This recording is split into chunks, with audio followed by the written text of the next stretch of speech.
E muito bem-vindos a mais uma sessão do eHealth Summit. Este ano, um Health Summit integrado na presidência portuguesa da União Europeia, um Health Summit extraordinário que reúne aqui um conjunto de apresentações e connosco hoje vou ter aqui um painel muito evidenciado, que vamos abordar a importância da e-saúde na sustentabilidade do NSS. Eu queria primeiro dar umas palavrinhas acerca da minha própria pessoa, como o nosso moderador nesta sessão. O meu nome é Paulo Nunes de Abreu, eu sou um facilitador profissional certificado pela Associação Internacional de Facilitadores. Tenho também o doutoramento em Ciências de Gestão e tenho publicado ultimamente um conjunto de livros sobre a facilitação de grupos e os processos colaborativos nas organizações. Eu tenho o prazer de ter aqui hoje conosco um conjunto de oradores convidados que me acompanham nesta mesa temática sobre a importância da e-saúde na sustentabilidade do SNS.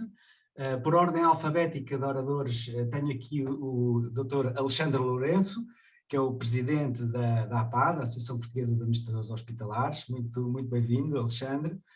Connosco está também, e em estúdio, o Dr. Carlos Pereira Alves, presidente da APDH, Associação Portuguesa de Desenvolvimento Hospitalar, que está no estúdio também com o Dr. Tiago Gonçalves, vogal do Conselho Diretivo da ACSS, Administração Central de Serviços de Saúde, e em remoto também a doutora Rita Veloso, vogal do Conselho de Administração do Centro Hospitalar do Porto, Universitário do Porto.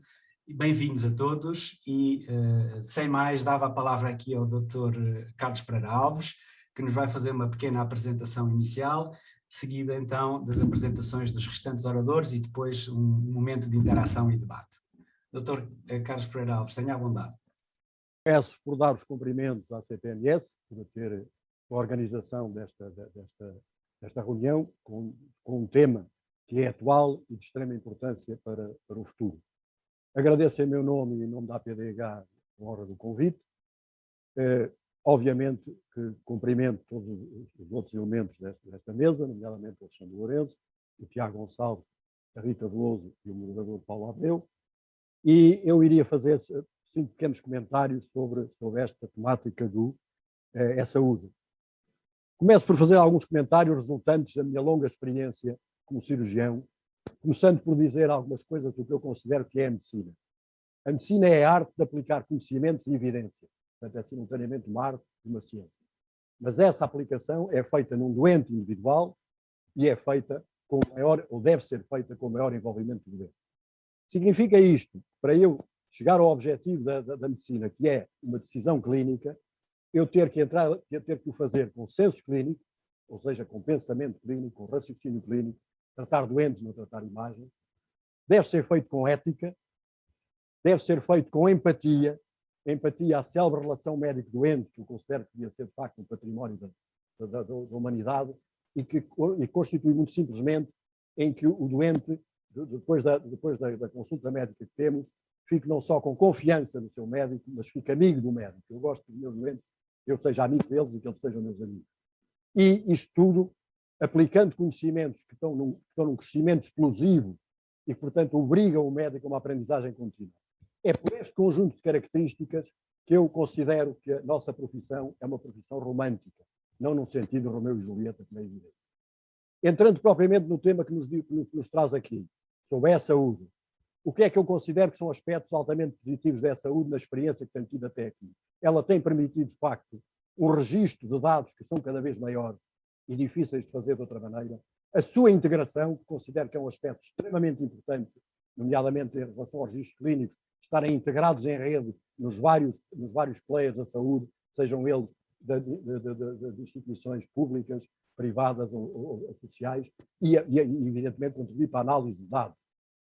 Aliás, o exemplo que tivemos recentemente da organização da estratégia das vacinas seria muito difícil fazer sem o apoio da digitalização e da informática. Ao mesmo tempo, permite uma aproximação da distância. E isto é curioso porque, por exemplo, o Serviço de Cardiologia de Coimbra dá uma assistência cardiológica a Cabo Verde, tudo isto feito através de telemedicina. Na Federação Internacional dos Hospitais foi criado recentemente um grupo de interesse específico sobre o digitálico, que vai começar por trabalhar, por exemplo, a importância que isto terá de prestar cuidados médicos de urgência ou de primeira vez em localidades remotas, em localidades distantes. Portanto, aproxima de facto a distância.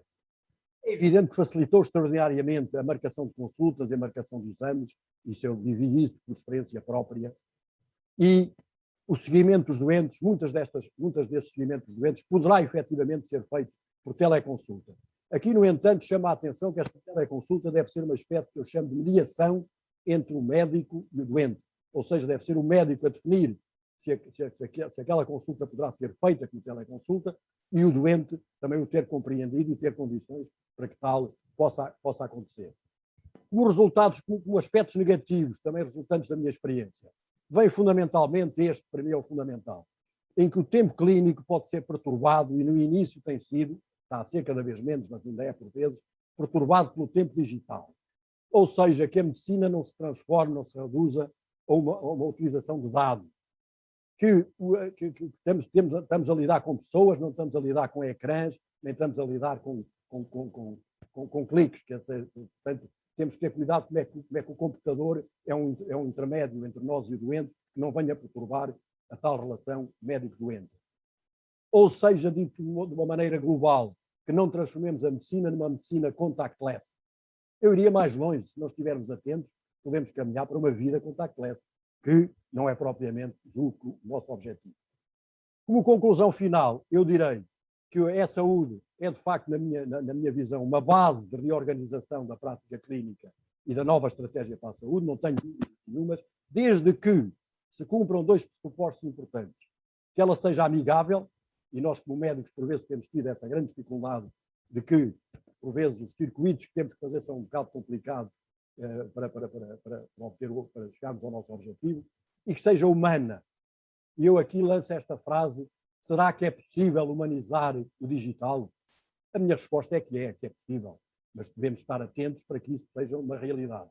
Finalmente, deixo ainda como aspecto para ser discutido os aspectos legais. Da teleconsulta é preciso defini-la, é preciso validá-la, é preciso saber como é que ela é feita, com que instrumentos é que é feito, se esses instrumentos são do médico ou são da instituição, quais são os tempos, o médico está disponível 24 horas por dia, 7 por semana, 365 dias por ano. Aliás, aspectos que estão a ser encarados mesmo no aspecto global do teletrabalho. Portanto, eram estas as minhas considerações iniciais antes de entrarmos num debate que terei todo o prazer em realizar com os restantes intervenientes. Muito obrigado, mais uma vez, cumprimento os restantes elementos e mais uma vez renovo os cumprimentos. Muito obrigada, professor Carlos Pereira Alves. Eu esqueci de mencionar na apresentação que o Dr. Carlos Pereira Alves, para além de cirurgião, como ficaram agora a saber, é também professor de cirurgia e, portanto, vai ser interessante também discutirmos aqui de que ponto é que a e-saúde ou a saúde digital também pode facilitar e acelerar os processos da formação. Vamos com certeza ter tempo para isso.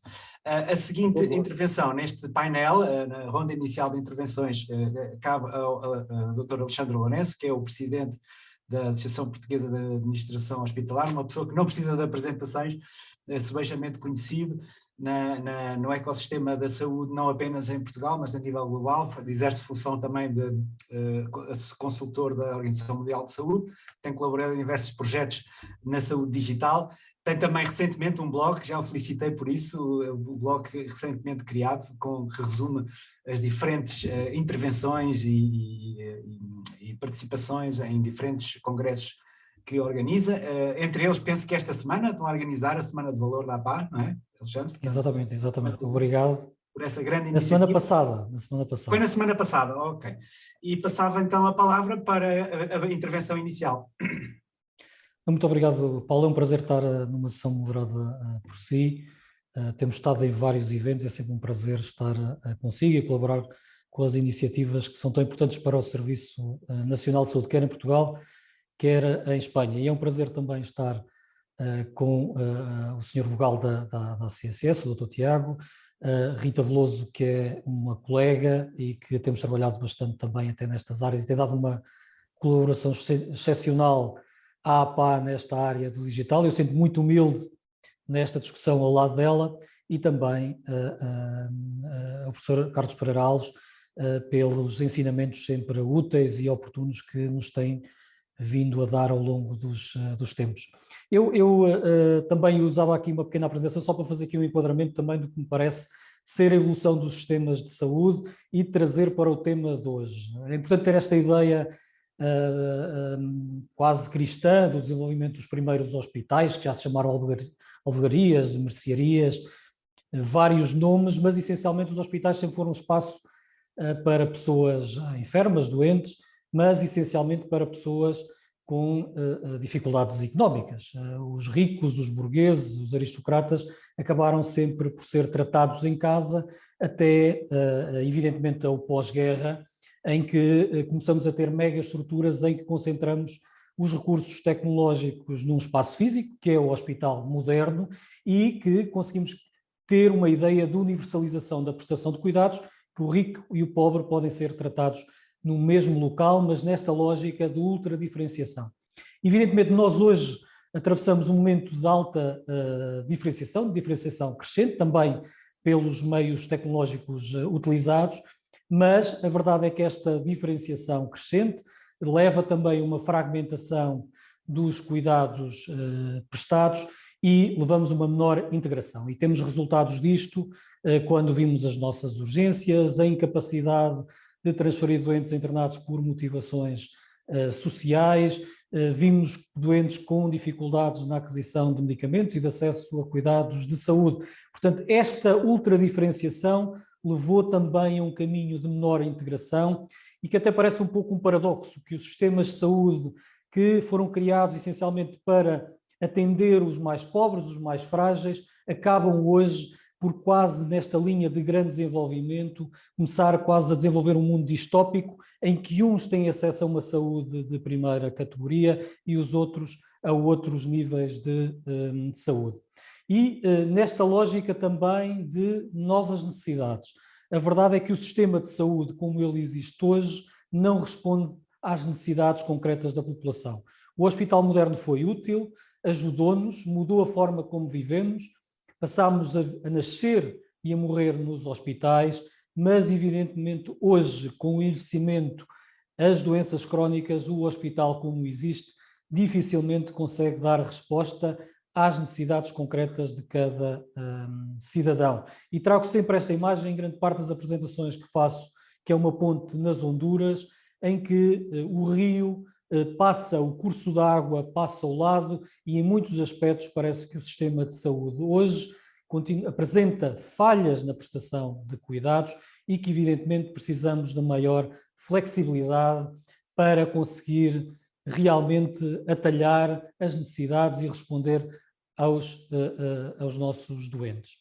Nós conhecemos uma evolução grande na forma como prestamos cuidados nos últimos anos, de cuidados convencionais, muito focados na gestão da produção e na qualidade dos inputs, para cuidados orientados às doenças. Começamos a ter alguns exemplos de coordenação de cuidados e exemplos de serviços integrados. É aí que a tecnologia nos vai dar mais apoio, é na definição e no desenvolvimento destes serviços integrados que sejam focados nas pessoas, que permitam uma colaboração extensa entre o setor saúde, mas também as respostas sociais, em que consigamos gerir em função de resultados e, essencialmente, em função da qualidade dos resultados.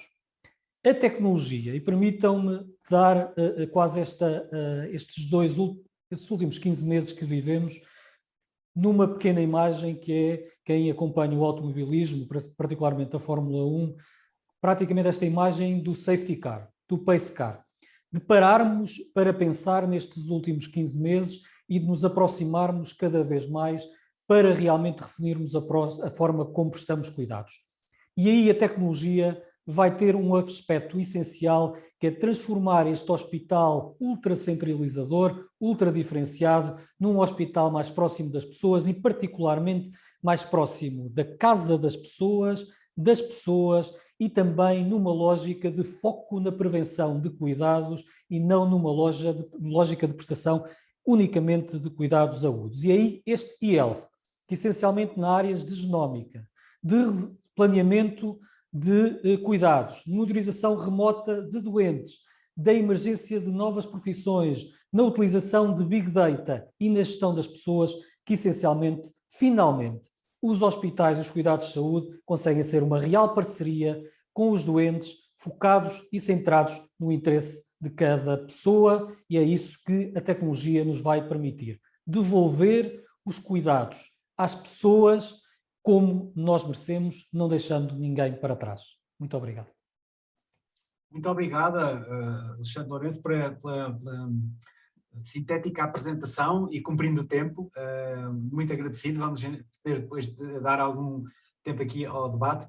Eu passava, neste caso, a fazer a apresentação aqui do Dr. Tiago Gonçalves, que é uma pessoa que está neste momento como vogal do Conselho de Administração da ACSE, que é a Administração Central do Sistema de Saúde, como todos sabem.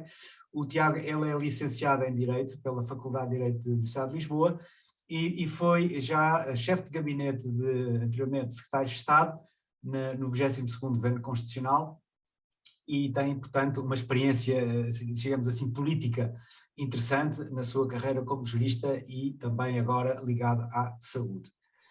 Tiago, tenha à vontade. Obrigado. Eu queria começar por agradecer ao Conselho de Administração de Serviços Partilhados do Ministério da Saúde o convite que dirigiu para aqui representar a Administração Central do Sistema de Saúde. Saúde também a oportunidade deste tema que aqui hoje nos traz. Igualmente gostava de saudar todos os membros que integram este painel, o Dr. Paulo Nunes Abreu, o Dr. Alexandre Lourenço, a Dra. Rita Veloso e o Dr. Carlos Pereira Alves, com quem partilho com muito gosto e com muito interesse esta mesa. A saúde digital tem um papel crucial na gestão racional de recursos, sejam eles do ponto de vista material, sejam eles do ponto de vista financeiro, sejam eles do ponto de vista humano. E é nessa perspectiva que devemos encará-la como um instrumento que potencie diariamente a colocação desses recursos para a satisfação do direito à proteção da saúde de que gozam todos os cidadãos. Portugal, efetivamente, vem fazendo um caminho notável de desenvolvimento no que toca à saúde digital, perante recursos que são evidentemente escassos e limitados e necessidades crescentes. E é no sentido da potenciação desses recursos que devemos olhar para a saúde digital como um caminho que nos pode levar ao futuro e proporcionar uma qualidade de vida diferente às nossas populações. E, por isso, eu gostava de vos referir, até pela importância que esta matéria teve na pandemia da Covid-19, a importância que teve a plataforma Trace Covid. É um exemplo de sucesso na conciliação de vários interesses no que toca à monitorização de doentes sem critério de internamento hospitalar e que permitiu que estivessem no conforto das suas casas ao mesmo tempo que estavam a ser acompanhados clinicamente. Na prestação de cuidados de saúde à distância, em que o profissional de saúde médico pôde acompanhá-los fora do seu local de trabalho e, portanto, permitiu este acompanhamento à distância, tirando o maior partido da força de trabalho existente no SNS, ao mesmo tempo que também permitiu a simplificação e a redução de contactos, que é também uma vertente da saúde digital, uma importante forma dela se traduzir no trabalho das organizações. E esse processo de automonitorização da sintomatologia que levou a que os doentes com maior necessidade pudessem ocupar a maior atenção dos profissionais de saúde. E há vários outros exemplos, o SNS 24, a telemonitorização de diversas patologias. Igualmente, o registro de saúde eletrónico e a prescrição eletrónica são também instrumentos em que a saúde digital vai permitir a melhor utilização de recursos. A telereabilitação é outro exemplo. Acho que é muito importante, até depois da Covid-19, é uma aposta que tem que ser feita no sentido de utilizar estas ferramentas para doentes que tiveram Covid-19 e que ficaram com sequelas. Evidentemente, isso não substitui o contacto presencial, mas deve ser uma ferramenta que, bem utilizada, permite ir ao encontro daquilo que são as necessidades. E, finalmente, acho que estamos confiantes no caminho que foi percorrido e, ao mesmo tempo, temos confiança no futuro. E, por isso, o futuro está intrinsecamente ligado a outro tema, que é o tema da transição digital ao nível do Plano de Recuperação e Resiliência, onde existe um envelope financeiro de cerca de 300 milhões de euros, destinado, sobretudo, ao investimento nas redes para melhorar a resiliência dos próprios serviços e a segurança dos sistemas. Por outro lado, à melhoria da relação com o cidadão, numa ótica de simplificação, de uniformização, de digitalização dos canais de comunicação, com especial enfoque na redução do número de contactos presenciais. Por outro lado, elevando a qualidade e a prestação de cuidados de saúde, facilitando o trabalho dos profissionais de saúde, potenciar a eficiência das organizações, com impacto ao nível das listas de espera, da redução de deslocações, da redução do número de dias de internamento, da diminuição do absentismo laboral, entre outros. Eu julgo que este caminho é um caminho importante. O SNS tem sido um motor de transformação digital na saúde em Portugal, mas não só, e quer e deve continuar a manter esse compromisso no sentido de utilizar esta ferramenta para melhorar a saúde de todas e de todos os portugueses. Temos enormes desafios pela frente, e também temos hoje melhores ferramentas para os enfrentar. Era isto que tinha para dizer. Muito obrigada, Tiago. Foi uma intervenção sem apoio visual, mas bastante rica de conteúdos e, sobretudo, os meus ouvidos ficaram aqui já a abrir o radar quando falou no valor que está previsto para a saúde do PRR. Eu ouvi falar, serão 7 mil milhões? 300 milhões de euros. 300 milhões, ok, pois, estava a ver que era já uma escala, 300 milhões para o continente, mas atenção que para os Açores e para a Madeira há outros contingentes, que eu sei só para os Açores, pelo menos para o Hospital Digital dos Açores são 100 milhões. Tem efetivamente um envelope financeiro autónomo. Autónomo, e para a Madeira também. Portanto, vai haver recursos, não vão faltar para esta transformação digital na saúde. Excelente. Portanto, eu tinha combinado, a doutora Rita Veloso fará a apresentação que ela tem prevista no final. Eu ia pedir aqui, era a Regi, se me puder fazer o favor de pôr no chat o número de minutos que faltam para eu poder orientar aqui o debate, se são tão amáveis, e dava início aqui à debate, falando aqui uma questão de abertura, que é aquilo que me vai um pouco na alma. Apesar de tudo, digam o que disserem, Portugal é um país que tem uma estratégia para a e-saúde. Hoje as pessoas deixaram de usar este termo do e-health e do e-saúde para começar a usar o termo saúde digital, que é uma expressão que eu penso que é mais inclusiva, no sentido de conseguirmos chegar a toda a população, perceber o que é que estamos a falar, saúde digital. E essa estratégia foi uma estratégia que vem sendo traçada há anos atrás pela SPMS. Eu próprio colaborei em sessões de uma reunião estratégica para a definição dessa estratégia do e-health em Portugal, uma estratégia que foi até reconhecida na altura, um esforço reconhecido pela própria Organização Mundial de Saúde. Entretanto, chegamos a 2021, chegamos a esta realidade pós-pandémica e eu sinto ainda que ainda há qualquer coisa que falta, não é? Eu passava precisamente esta bola, por ordem alfabética agora de ronda, o que é que ainda falta, apesar de sermos um caso de reconhecido uso de saúde digital, até dentro da Europa, o que é que ainda está a faltar? Alexandre Lourenço. Obrigado, Paulo. Acima de tudo, é uma pergunta difícil, mas parece-me que aqui há sempre pelo menos dois caminhos que posso utilizar para a minha resposta. Um deles é o facto de nós termos um caminho em que o digital é um instrumento para a definição da prestação de cuidados de saúde. E aí temos várias lacunas.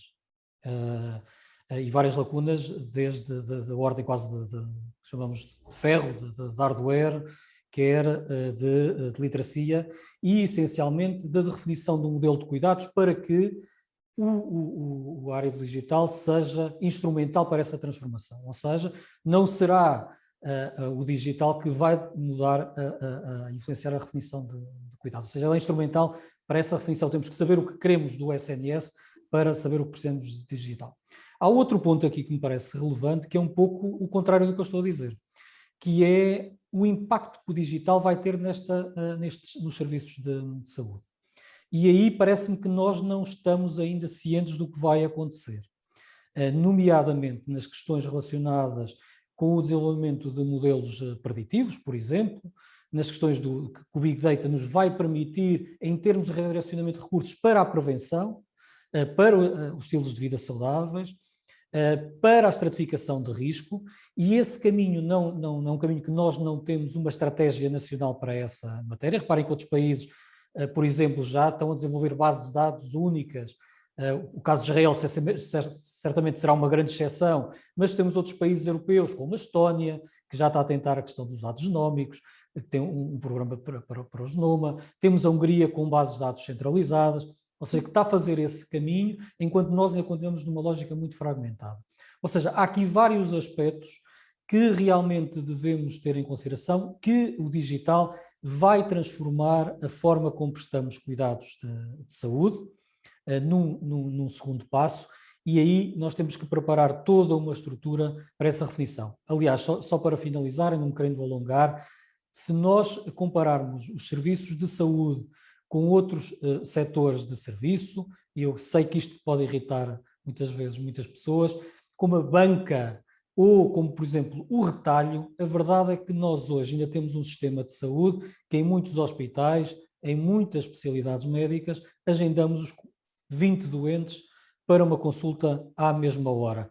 Outros serviços, outras áreas de atividade que os nossos doentes, os nossos cidadãos também são confrontados, conseguem hoje ter outro nível de serviço e outro nível que o digital lhes dá esse conforto, e os serviços de saúde ainda não deram não conseguiram fazer essa transformação.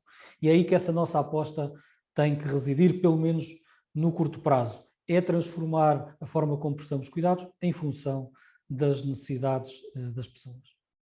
Correto. Professor Carlos Pereira Alves, o que é que ainda está a faltar e do ponto de vista de também, já agora centrarmos em o que é prioritário nesta falta que vê ainda na saúde digital? Eu começaria a fazer 2 comentários. O primeiro, em que estou um bocadinho em contradição com o que disse o Paulo Abreu. Eu não gosto de saúde digital, porque a saúde não pode ser digital. Eu gosto mais do digital na saúde. Muito bem. Influência, porque estamos a transformar-nos em... Lá está. E isso leva-me à tal frase que para mim é importante e que vem na sequência do que disse agora o Alexandre Lourenço. O nosso cuidado, onde devemos estar atentos, é efetivamente a frase que eu ponho, é humanizarmos o digital. Quer dizer, em que medida é que ele não vai transformar muito. Por exemplo, eu estou inteiramente de acordo com ele, eu faço parte de um grupo de seleção de trabalhos na Federação Internacional dos Hospitais, e ultimamente têm aparecido muitos trabalhos ligados exatamente a isso, a fatores preditivos, as estruturas preditivas, as scores, de avaliação de risco, e isso é evidente que é bom e é importante, mas deve ser sempre balizado, é aí que eu ponho a minha tónica, deve ser sempre balizado para não nos transformar, a nós médicos, quase em pessoas que vão apenas trabalhar esses dados, quer dizer, perdermos o tal pensamento e o tal raciocínio clínico que utilize os dados, mas que não seja pura e simplesmente essa análise que quase sem dar por ela, põe o doente, ao contrário do que nós queremos, que não esteja no centro do sistema, o põe por vezes num elemento estranho. Nós estamos a analisar os dados que temos, os exames que temos, os fatores que temos, os scores, e de facto não integramos estas coisas e perdemos um bocado. Daí que eu volto a mim, eu estou inteiramente, apesar de não ser da geração digital, mas estou inteiramente convencido que o digital nos vai trazer enormes vantagens. O Tiago mencionou muitas coisas que, de facto, o digital não era possível fazer sem isso, mas o meu alerta vai sempre no sentido de não perder o foco de que estamos a lidar, que a medicina é uma profissão que lida com pessoas, e, portanto, é o tal rap que eu deixo, humanizar o digital. Bem-vindo, desenvolve-se concretamente em relação ao aspecto prático do que eu acho que é necessário fazer e que não se tem ainda muito bem. Melhorar o tal aspecto friendly, o tal aspecto amigável do digital, e que por vezes ainda temos, na minha própria unidade clínica que ainda mantenho, os sistemas não são muito amigáveis, temos que fazer muitos cliques para chegar à conclusão final. Esse é um aspecto. E o outro aspecto que também ainda não conseguimos, fazer uma integração uma integração dos dados, tal registro clínico, que esteja integrado nas várias instituições de saúde que lidam com o doente, de modo a evitar repetição de exames, repetição de consultas, repetição de prescrições, ou por vezes até atropelo de prescrições. Portanto, digamos, concretamente, julgo que devemos estar, no aspecto prático, melhorar o aspecto das próprias aplicações, chamemos assim, e caminhar rapidamente para uma possibilidade de integração que já existe no mundo financeiro, como mencionou o Alexandre Lourenço, mas que nós estamos muito longe de ter essa integração entre hospitais, centros de saúde e os hospitais públicos, privados e sociais. Eram estes assim comentários em relação a esse tema de democracia. Muito obrigada. Penso que Rita vai tomar agora a palavra, também tendo em conta que vai ser a última a apresentar, mas o que é que, na sua opinião, está ainda a faltar? Bom, muita coisa foi feita e eu gosto sempre por mostrar um lado positivo e muitos de nós que hoje estamos aqui já contribuímos sem dúvida para isso. Agora, falando na Covid em si, nós não partimos todos do mesmo ponto de partida quando fomos confrontados com esta pandemia, e isto levou-nos a desafiar e a achar que agora é que era, e que agora é que a telesaúde e o digital iam suprir todos os males. E assisti a dezenas, para não dizer centenas de conferências neste período de confinamento, onde quase toda a gente dizia isto, não, isto vem acelerar, agora é que a medicina vai ganhar com isto e já está a ganhar, agora é que se fazem teleconsultas, e eu não posso deixar de dizer que realmente não é verdade. As fotografias que o Alexandre mostrou aqui são bastante atuais. É só voltarmos a pôr os players no seu habitat natural, dentro dos hospitais e dos centros de saúde, que o caos volta. Portanto, o que aconteceu aqui na pandemia foi que realmente o cidadão, nós fechamos portas, e os próprios cidadãos fugiram dos hospitais e dos centros de saúde, porque, e dou o exemplo que tenho dado, e que acho que devemos refletir sobre ele, em fevereiro de 2020, a nossa média nacional de receitas sem papel era de 10%, que eu considero uma vergonha. Isto era dizer que 90% dos nossos cidadãos não conseguiam ser digitais ao ponto de receber um SMS com a receita. Sei que estamos sem tempo, vou acabar com este exemplo. Durante a pandemia, conseguimos chegar aos 60% das receitas sem papel. Se eu vos disser hoje que estamos na média outra vez dos 22%, vocês não queiram acreditar, não é? Quer dizer, o que é que mudou? Os médicos são os mesmos, os cidadãos são os mesmos. O que é que nós fizemos? A janela de oportunidade que perdemos. E estou a falar porque, para mim, uma receita eletrónica é um ato de telesaúde, um ato básico de telesaúde. Portanto, quando me pergunta se estaremos hoje a colher frutos, se não fizermos as mudanças de forma gradual e estrutural, tudo o que aparece depressa, desaparece depressa. E é isso que agora não podemos cometer o mesmo erro. Temos que voltar a pôr os serviços de saúde na comunidade. A imagem que o Alexandre trouxe é muito engraçada também, que agora tanto se fala das Smart Health Communities, e é mesmo isso, quer dizer, o que nós agora queremos é voltar a prestar serviços dentro da comunidade, que foram as imagens que o Alexandre mostrou no início, o médico que ia à casa, as pessoas nasciam em casa, mas estou a dizer que isso era bom, o que eu estou a dizer é que de repente nos tornamos todos hospital-icocêntricos demais, e agora fazer esta devolução à comunidade através da digital é que é o desafio. Muito bem, Rita, muito obrigada. Dr. Tiago Gonçalves, a CSS terá que criar aqui algo para que isto aconteça? Temos efetivamente que aproveitar e não deixar perder a janela de oportunidade que a Rita Veloso falou. Efetivamente há necessidade de sensibilizar as populações para as vantagens da saúde digital e que a pandemia colocou essa janela aberta. Temos efetivamente que trabalhar no sentido do reforço da partilha e da agregação da informação sobre o processo clínico do doente. É uma medida fundamental que nos permite ter ganhos de sustentabilidade e de eficiência. E, portanto, diria que estas duas questões são muito importantes e são questões que temos que trabalhar forçosamente no imediato. Muito obrigada. E, sem mais, eu passaria então a palavra agora a última intervenção, que será, no fundo, a apresentação adiada da doutora Rita Veloso, que me pediu para fazer a apresentação no final.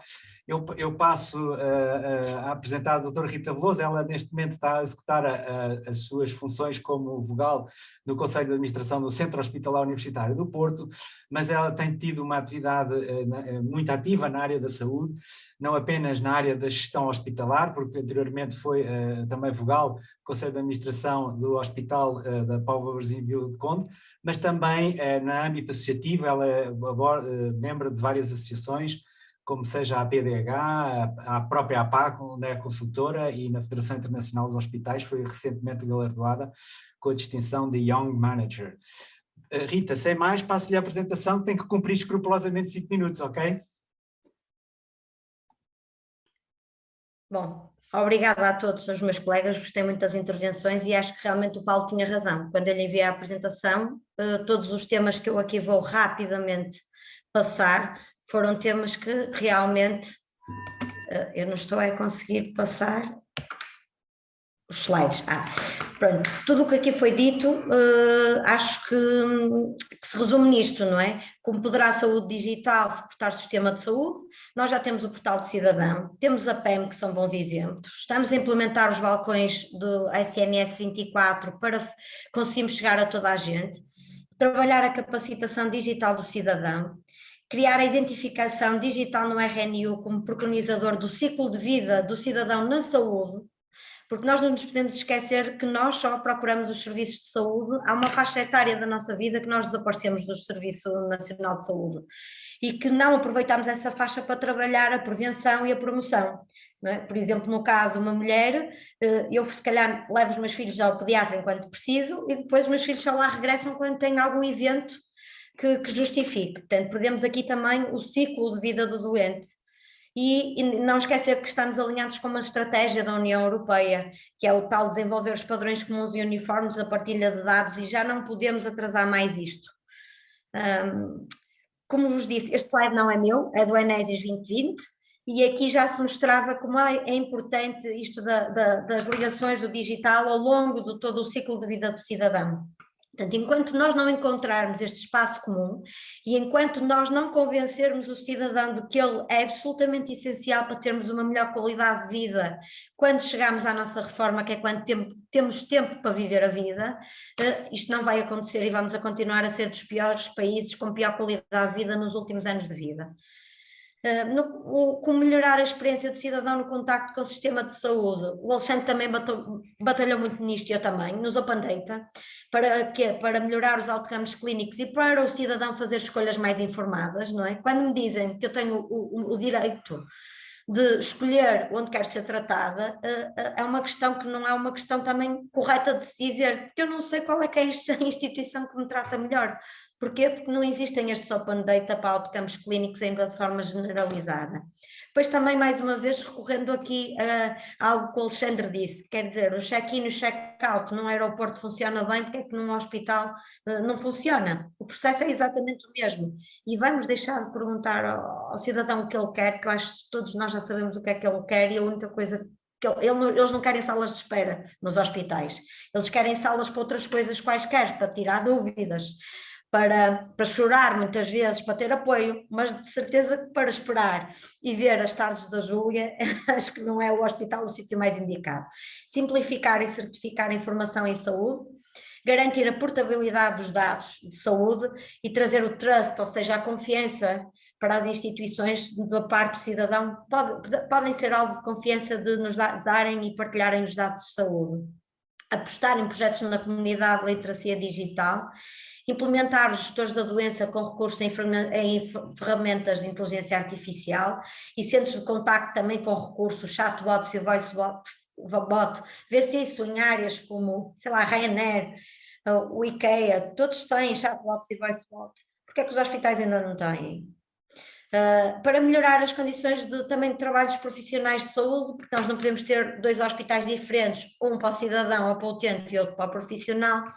Para mim, a aposta tem que ser em soluções de autenticação única. Isto é a queixa dos nossos profissionais no dia-a-dia, que têm que decorar uma série de passwords para entrar nos vários sistemas, temos que acelerar então este Registro Nacional de Utentes Profissionais e Entidades, criar uma lei de dados em saúde para proteger também o cidadão, mas também o profissional. Esta entidade centralizadora de dados de saúde, não digo que a entidade produtora de dados de saúde tenha que ser única, tenha que haver uma centralização. E por último, para tocar nas questões legais, também acho que o ENESIS já previa isto, o ENESIS 2023, que era o Conselho para a Ética Digital. Por último, dizer-vos que temos que criar um modelo centrado na obtenção de benefícios induzidos pela tecnologia, e aqui lanço o desafio à CSS, não é? Temos que rever aqui o modelo de financiamento de projetos de telesaúde, de saúde ou de saúde digital. Temos que capacitar também os profissionais de saúde e os cidadãos, assegurar a qualidade e correta integração dos dados para melhores tomadas de decisão, para não se repetirem exames, para não haver diagnósticos tardios que saem do bolso de todos nós enquanto contribuintes, e o recurso mais uma vez aos Big Data para evoluir para sistemas inteligentes para melhor planeamento e prevenção na saúde em todo o ciclo de vida do cidadão. Obrigada. Muito obrigada, doutora Rita Veloso, e cumprimos assim os 45 minutos que a organização desta cimeira eHealth Summit nos deu para esta sessão. A sustentabilidade no SNS através do digital na saúde pode ser conseguida. Aqui o grande consenso é, de facto, humanizarmos o digital na saúde. Todos tocaram nessa tónica. E sem dúvida que a sustentabilidade do SNS só será possível se conseguirmos usar este digital para transformar o modelo de prestação hospitalar, essencialmente, entre outros, a integração de serviços, aqui a tónica que foi dada pelo Alexandre Lourenço, talvez que a palavra de ordem da SPMS até agora dizia que o segredo estava na partilha, o sucesso estava na partilha, talvez agora esta seja a era de o sucesso está na integração de serviços. Muito obrigado a todos os oradores deste painel pelas excelentes intervenções, e deixo a sessão nas mãos da organização. O eHealth Summit prossegue a partir daqui.